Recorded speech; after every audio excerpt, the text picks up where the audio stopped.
you can be burnt out and not know it. You can be fatigued, and not know it. Right. You can feel overwhelmed and not fully. When you're feeling overwhelmed and drained, it's isolated. Yeah. Isolation is the worst thing you can be.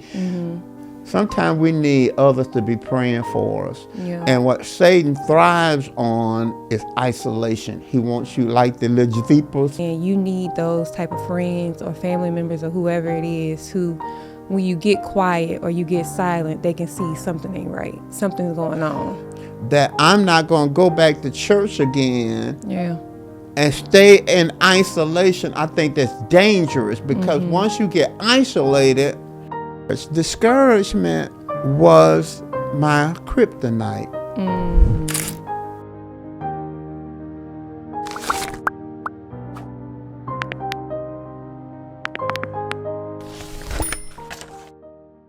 Hello, I'm Mike Moore, and welcome to the How to Win podcast. These podcasts are based off 2 Corinthians chapter 2, verse 14. It says, "Now thanks be unto God who always causes us to triumph." And that's what we want for you. We want you to win in life. I have my beautiful daughter here, my partner. Hello. How are you doing, Tiffany? What's up? What's up in this new year? What's going on, Tip? Nothing much, I picked up a little part-time job, just working part-time. Picked up a part-time job? I said, Mike Moore Ministries ain't paying me enough. I was just like, no, I didn't say that for real. That's all right. You got it out there. I'm just playing. You done put it out there. So I just been doing that, staying busy and trying to improve the podcast. Okay, so I should have asked you this last time, but what's the goal for this year? What's Tiffany shooting for? I have not. I kept my goal last year for this year. So What was it? Oh, okay. Let me tell you. So I got an email the other day that said you reached $100,000 in sales, and I said, I did. I had to go to my account and look and see, did I make $100,000?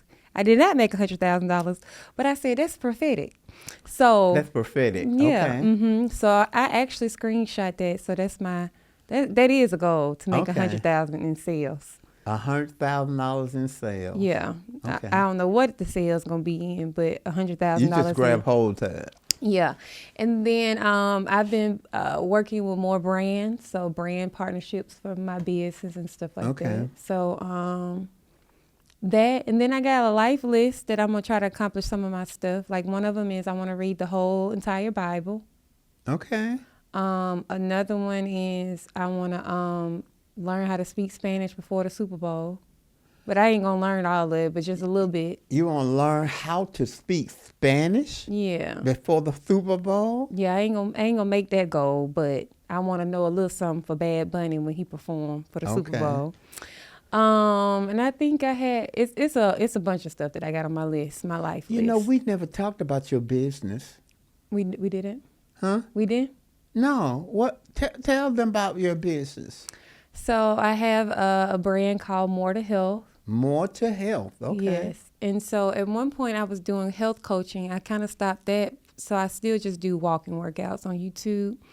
And then on my social media platforms, I just promote health and wellness. Okay. Yeah. But it's kind of venturing out to a lot of stuff. So it's more than just health. Okay. Which is the name, More to Health. Multitasking, diversity, diversification. Yes. I hear you. All right. We're going to be talking today about winning the inner battle, building emotional strength for 2026. Emotional strength. It sounds like two topics here. Emotional health and emotional strength. What's the difference? Is there a difference? Is it the same, emotional health? Yeah, I think. And what is emotional strength? I think emotional health is being healthy in your choices and your everyday actions. And I think emotional strength is pushing past feeling to push through the day. That makes sense. Yeah, I'm learning about this emotional health business. Emotional strength, I understand that. Okay. I understand emotions. So wait, tell me what you think the difference is between the two. I think emotional health involves self-awareness. Okay, I'm understanding what I'm feeling. Okay. To me, I understand. I'm aware of what I'm feeling, because sometimes you can feel certain things and be emotional and not fully know what's going on with you. Okay. Yeah. But I'm aware of my feelings.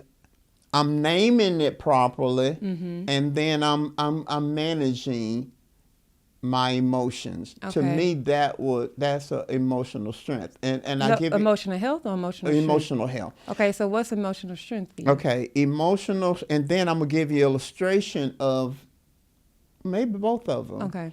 Emotional strength is the ability to handle pressure.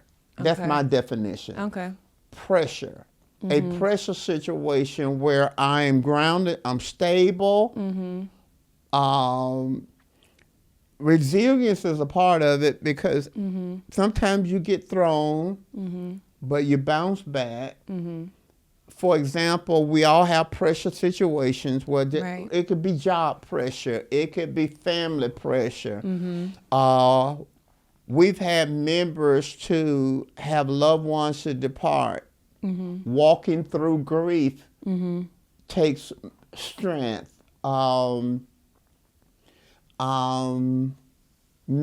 Challenges in life, it takes strength to make it through those challenges in life. And setbacks, things didn't go the way you wanted to go, making it through that. Yeah. So I've experienced both of them. Okay.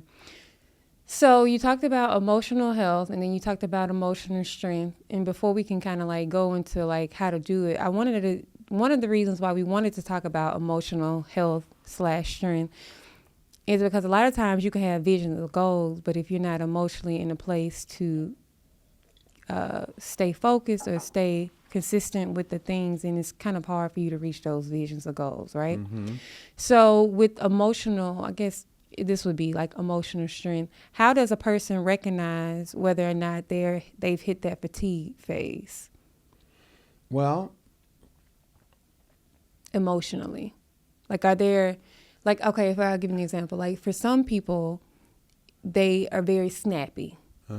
Or they're very quick to get an attitude because they're emotionally drained, but they may not realize it. Okay. Do you think there are signs that may say you may need to take an emotional break? yeah, I think a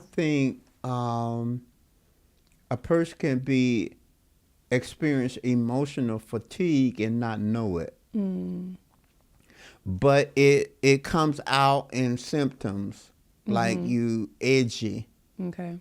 You know what I mean? You touchy. You know what I mean? Because when we were talking about this topic, you made a statement which I thought was good.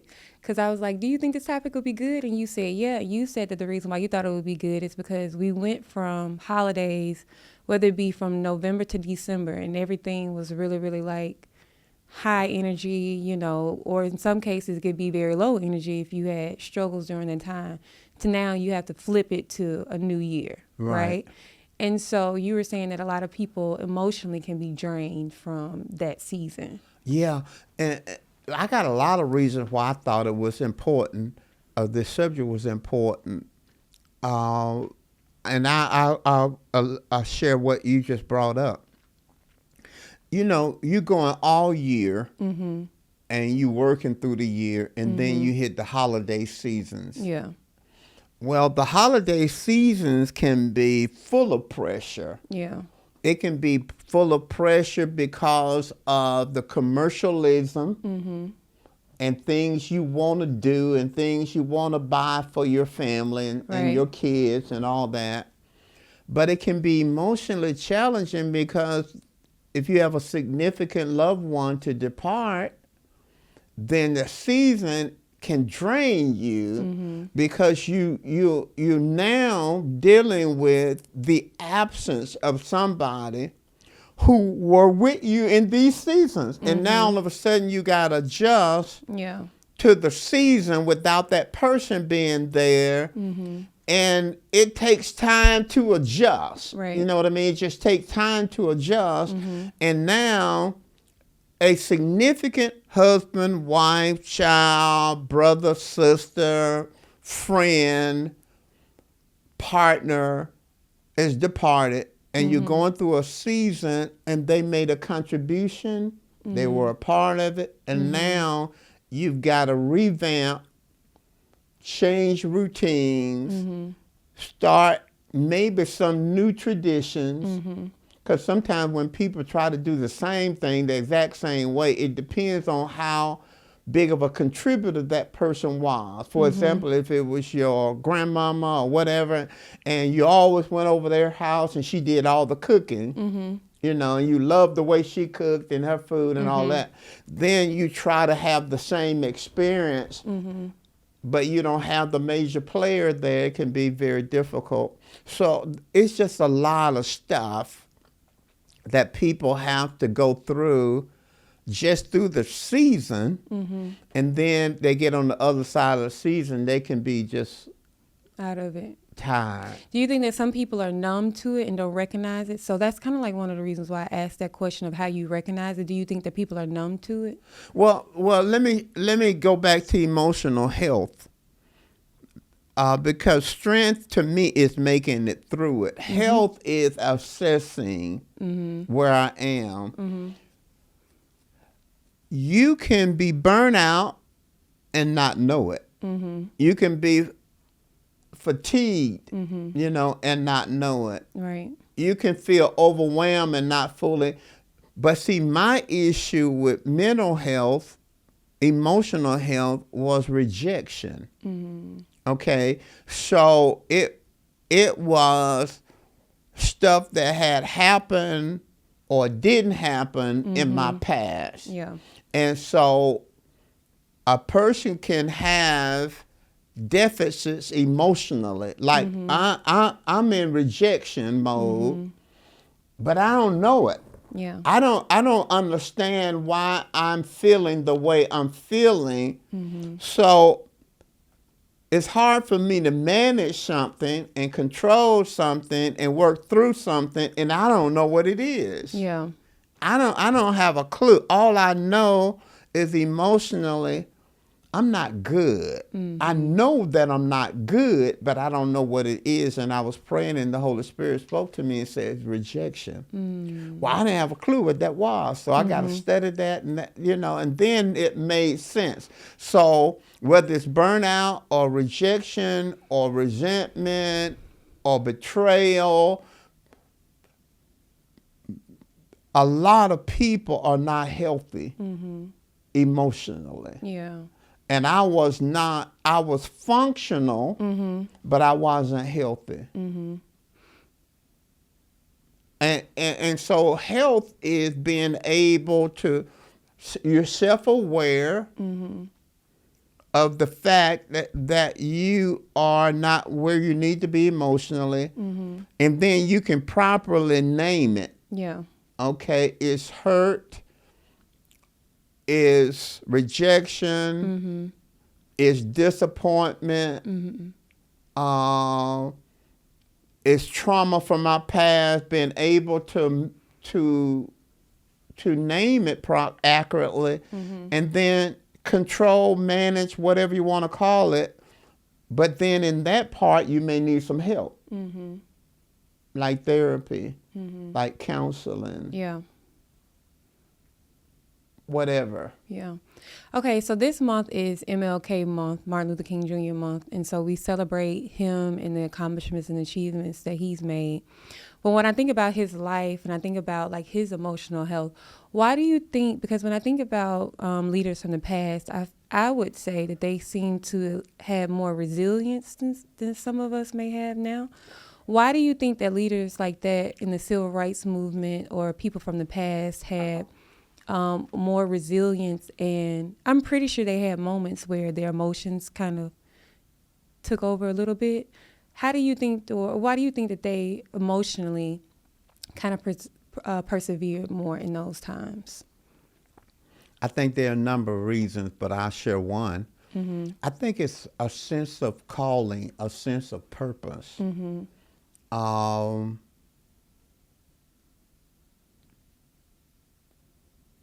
And I talked about the fact that I wasn't healthy for a lot of years. Mm-hmm. I was functional as a pastor, but I wasn't healthy. I was married, but I wasn't healthy emotionally. Yeah. And when you're not healthy emotionally, you're going to be tempted to quit or give up or even commit suicide in extreme form. But having a sense of calling, a sense of purpose. Mm-hmm. When you talk about Martin Luther King, he had a lot of emotional strength. Mm-hmm. I don't know how healthy he was, but emotional strength. Right. To be able to press through it. Mm-hmm.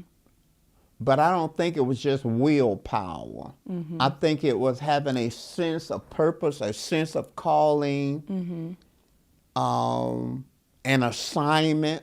Mm-hmm.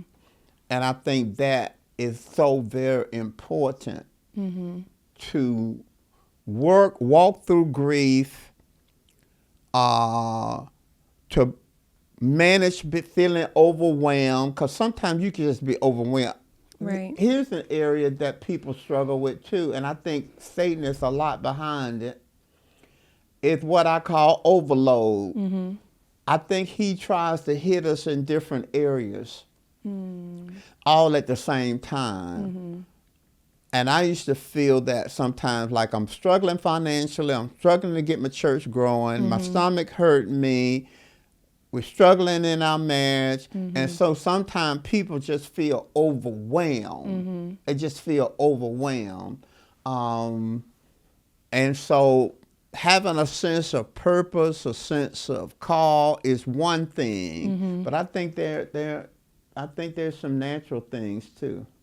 So when I think of like people being overwhelmed, I kind of think about how it kind of blocks their trust with God, because in some instances, the emotional stuff they may not be able to hear God as clearly because they have this block of trust where they may not really see him or feel like they can hear him in a way because it's noisy a lot emotionally.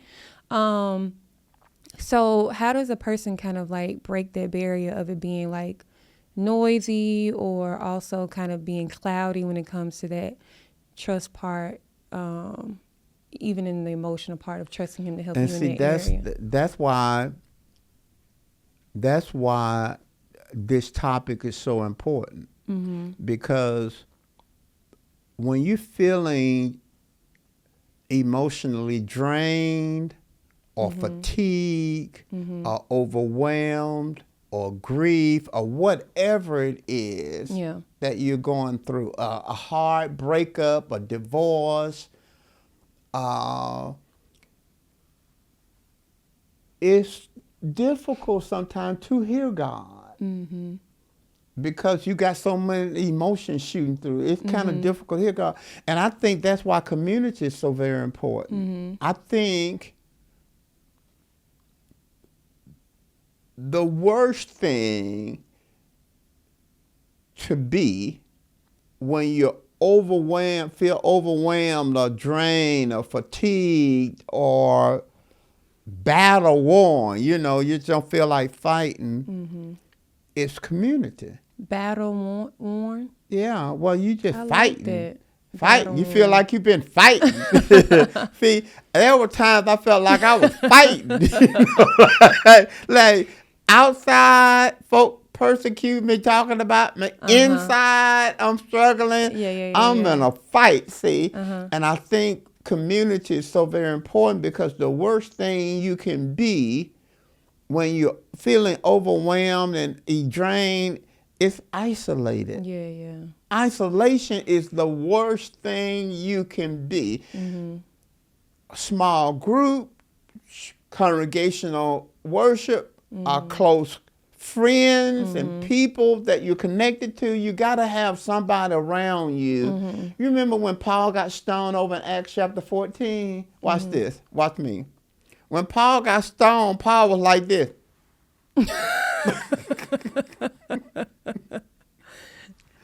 Paul wasn't praying. He wasn't believing. He wasn't confessing. Them rocks hit him. He went. It ain't funny, but and the Bible says the saints got around him and was praying, and he got up. Sometimes we need somebody. That's a good analogy. Sometimes we need others to be praying for us. And what Satan thrives on is isolation. He wants you like the little zebras. You remember the cute little zebras out there on the National Geographic shows? And the big wolf, not wolf, but a tiger is walking behind, lion is walking behind. He's not attacking the pack. And then one little zebra just walk over. Don't lead the pack. Don't lead the pack. Get your tail back over with the pack. Isolation, and then the tiger or the lion goes over there. Satan thrives on isolation. That's so true. That's so good. So me and a friend of mine, we had a person who kind of was on our mind who we hadn't heard from. And they seemed like they were okay, but we just kind of had this like, okay, we need to kind of check on you. And she was in isolation at home, kind of like by herself.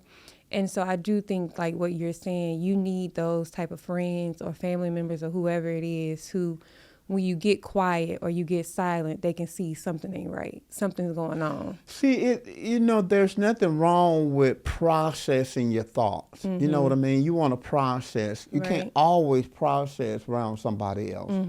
That's all right. It's when you get into withdrawal. Right. The moment people get in withdrawal, then that's dangerous territory.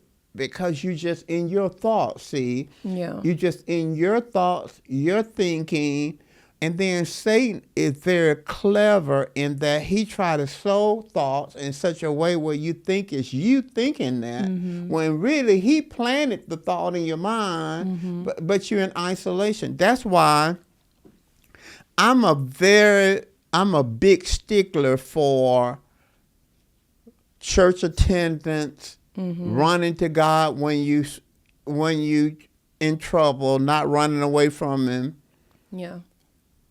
And that's why social media, and we on social media right now, is very positive. But I really think it's a big mistake when Christians decide to not attend church anymore and they're just gonna do a live stream. I think the live stream is important. I think it has a target audience that is very helpful to people traveling, people on vacation, people with disabilities, people that in an environment where there's no church and all that. But to decide that I'm not going to go back to church again and stay in isolation, I think that's dangerous because once you get isolated, you don't have anybody around you balancing your thoughts and your feelings. Because really, I'll be honest with you, it's hard for people to even imagine. There were times I wish I was dead. Now, I was too scared to kill myself. Listen, I was too scared. I was too scared to do it. But funny. I was like, Lord, I just want to go to heaven. I mean, I just want to go to heaven. You felt isolated in the moment? Oh, yeah, I was very isolated. I was isolated because I'm trying to do something, and I don't know what I'm doing. And I don't have nobody. Now, don't get me wrong. I could talk to my wife, so it wasn't like she wouldn't listen to me or nothing like that. But I'm a trailblazer right now. You know, I'm a trailblazer. So in my mind, I don't know nobody doing what I'm doing right now. Gotcha. And yet there were other people doing it. I just didn't know them. Yeah. And I'm struggling financially, so I can't go to California, nowhere to talk to my pastor. I can't do it. So one no social media. So I'm isolated, and I'm in my thoughts, and I'm telling myself, you're a failure, you're a failure, you're a failure, you're a failure. And I kept hearing those thoughts about failure, and you ain't nobody. You just nobody, because nobody don't want to hear you, nobody want to come to your church. You're nobody. And so I'm in my own head, see? And none of that was true. It was not true, but I was believing it. Yeah. And I was like, God, man, why don't you just let me just come to heaven? Yeah. I was like that. I was literally like, I don't know if I want to wake up. Yeah. And so I know what that feels like. But emotional health, when you struggling in your emotional health, the worst thing you can do is keep it inside. So how did you refill yourself up? So, you know, you have an empty tank when you're driving in the car. How did you then eventually refill your emotional emptiness? Well, you know, I know I don't want to sound super spiritual and nothing like that. But I know what kept me going was the sense of calling. I know God had called me. Kind of like what you talked about when we were talking about Martin Luther King. Yeah, purpose. the sense of calling. That was there, but then the Holy Spirit, man, the Holy Spirit to keep you going. I can't tell you how many times I wanted to quit. Yeah. And I go to bed, I done quit everybody and everything. Then I wake up the next morning, you know. It's not so bad. It's not so bad. I can go on, you know. And that was the Holy Spirit inside of me, comforting and helping me to go on and stuff like that. Because I'm a babe in Christ. See, a lot of people don't realize I hadn't been saved but 2 years. About 2 to 3 years when I started pastoring the church. So I was a novice. I really didn't have no business. I'm a novice. Yeah. So I'm trying to learn all this. I'm trying to help them people, and I'm trying to learn all this stuff, and I don't know none of this stuff. And so I used to be discouraged. Discouragement was my kryptonite. Like, was I tempted with women? Sometimes. Was I tempted with whatever? Maybe sometimes. But discouragement, ooh, that thing, I felt like I needed deliverance. I felt like somebody, because I was discouraged a lot. I was really discouraged a lot. You know, it's interesting. I don't mean to stop you. I think sometimes we talked about expectations last time and how God measures success. And so when you were talking about, like, I probably didn't have no business being in ministry, but at the same time, God was developing you. Do you think that sometimes the reason why God is not saying not yet is because he know you may go through that period? Yeah, and I think it was preparation. I think sometimes you can want something that you're not prepared for. Think about it. I'm not healthy. Yeah. Okay. When you're not healthy emotionally, here's what you end up doing. You project your emotions on somebody else. So now, Pete doesn't love me. People don't love me. Yeah. They don't want to hear me. And Pete left Kentucky, didn't know anybody in Birmingham following me. must like me pretty good to do something like that, and I didn't have nothing. You know, I didn't have anything. Like I didn't have money or nothing like that. I didn't have anything. But when you don't feel good inside, you think other folk feel that same way about you. Yeah. You know, and so really, to be honest with you, a big church wouldn't have helped me. I couldn't handle a big church, because with a big church, you got more problems. You got more people, but you got more problems, and so you have to be able to internalize that stuff, you know, and not. You have to be able to hear it and not internalize it, and so I'm glad that my church didn't grow. I'm glad that God helped me to get healthy, because when you're not healthy, you're thinking about yourself a whole lot. I mean, it's just you thinking about you a whole lot. You go to bed thinking about you. You get up thinking about you. Going through the day thinking about you.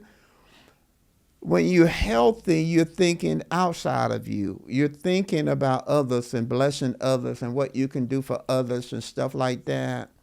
And then when you're healthy, you don't always need all that affirmation. You know, you ain't got to have everybody like you. Right. Everybody think you great. Everybody, you know. And then if one person criticized, that's all you think about all night. That one person said that.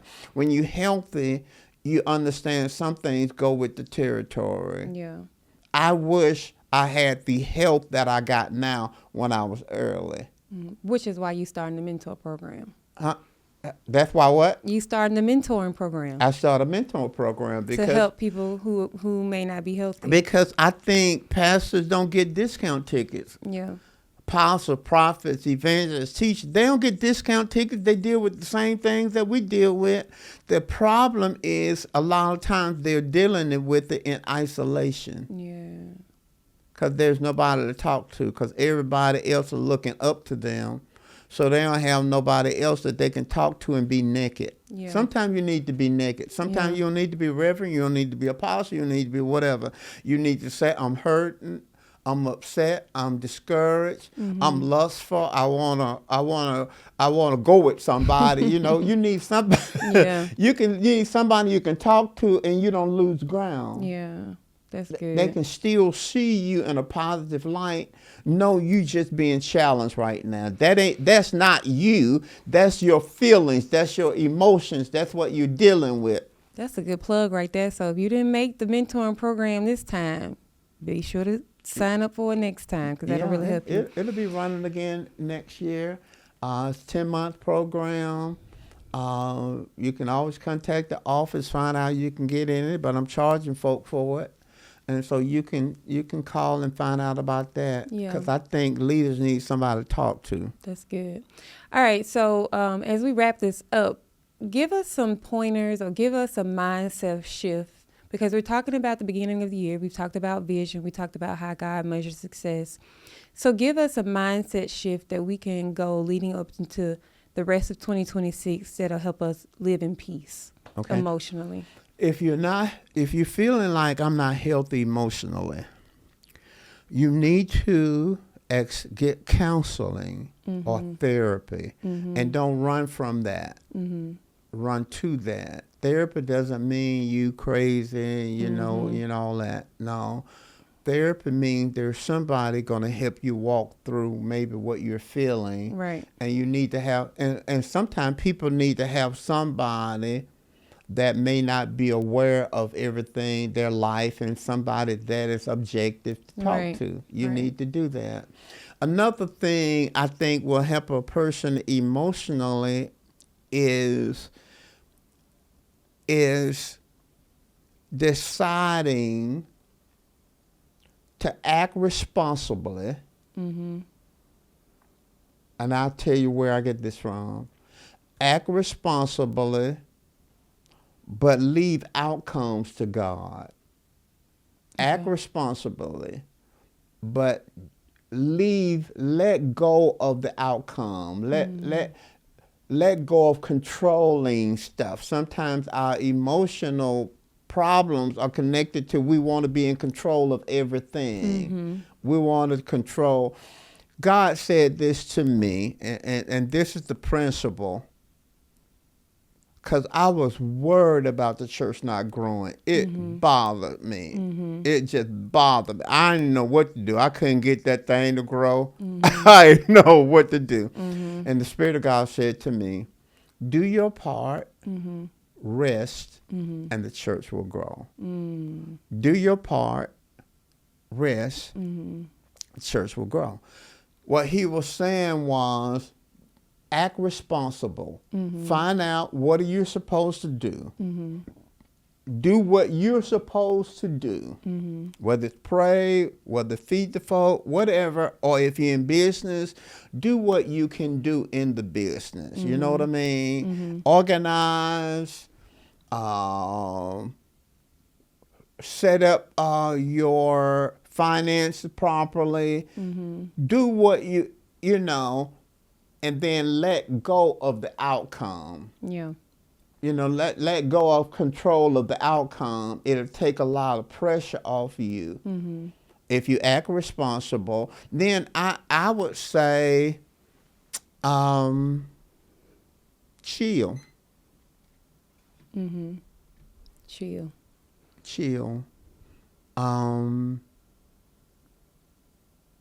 Much of what we worry about, get frustrated about, upset about is outside of our control. Yeah. Much of the time, we don't have a balanced life. Yeah. It's work, work, work, or school, school, school, or it's nothing, nothing, nothing. We don't have a balanced life. And because we don't have balance, we feel overwhelmed. Chill means you don't need to work all the time. Yeah. You don't need to study all the time. Sometimes you need to chill. You need to relax, watch a good movie, go to a game, play. What that game we play sometime with cards? Rummy. Play Jim Rummy. Do something like that. Yeah. That kind of remind me of the book that Pastor MK got the staff to read was Replenish. And it was talking about how you can do ministry so much that you kind of neglect your emotional health in a sense. And so you have to replenish your I would also emotional say shoot for consistency and not perfection. That's good. And now in my quiet time, I shoot for consistency, not perfection. That's good. I don't have to do the same thing every day. You know what I mean? I like doing my quiet time in the morning. Sometimes I do it at night. Yeah. Sometimes I may not even do it that day. You know what I mean? But I'm engaged. I may be listening to something, but I didn't read anything that day. It's all right. I want to be consistent. I don't want to be perfect. I want to just be consistent. Yeah. So I'm not going to go days away from the word. I ain't going days from praying, but I don't have to be perfect. I don't have to hit the hour. I don't have to hit the 30 minutes. I don't have to hit all this. It may be read a chapter, bam. Right. You know, but I think we should shoot for consistency in whatever we do and not try to be perfect.